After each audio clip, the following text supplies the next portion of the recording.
Matapos ang ilang bagyo na nagpalubog sa malaking bahagi ng bansa, sanib-puwersa na ang gobyerno at private sector para sa Oplan kontra baha.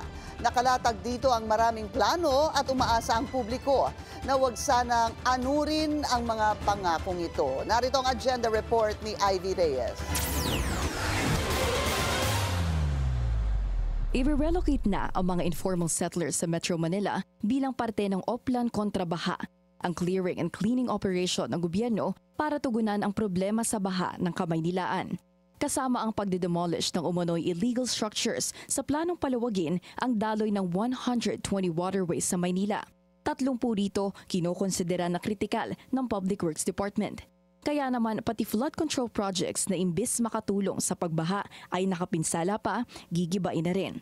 Sa loob ng planong ito, papalalimin pa ng 10 feet o 3 meters ang mga estero simula ngayong Nobyembre hanggang Hunyo ng susunod na taon.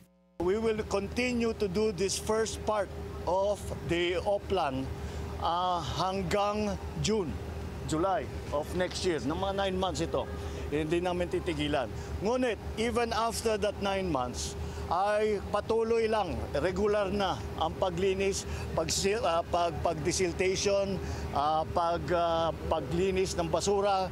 Lahat ito ay patuloy natin gagawin. Hindi natin pwedeng tigilan dahil alam naman natin umiipon pa. Sa ngayon, wala pang inilalatag na relocation plan.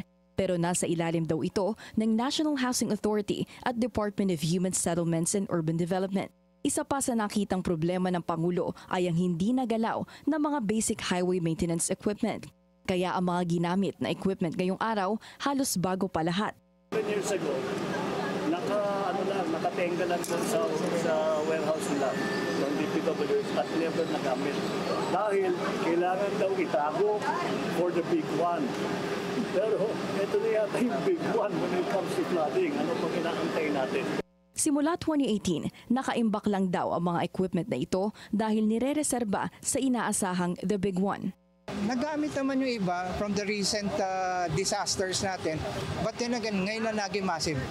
Kasi kailangan for the whole of Metro Manila and other provinces outside NCR. Sa susunod na taon, nakatakdang i-expand ang Oplan kontra baha sa Cebu, Bacolod, Rojas City, Bulacan, Pampanga, Cavite, Laguna, Pangasinan, Cotabato, Davao at Cagayan de Oro.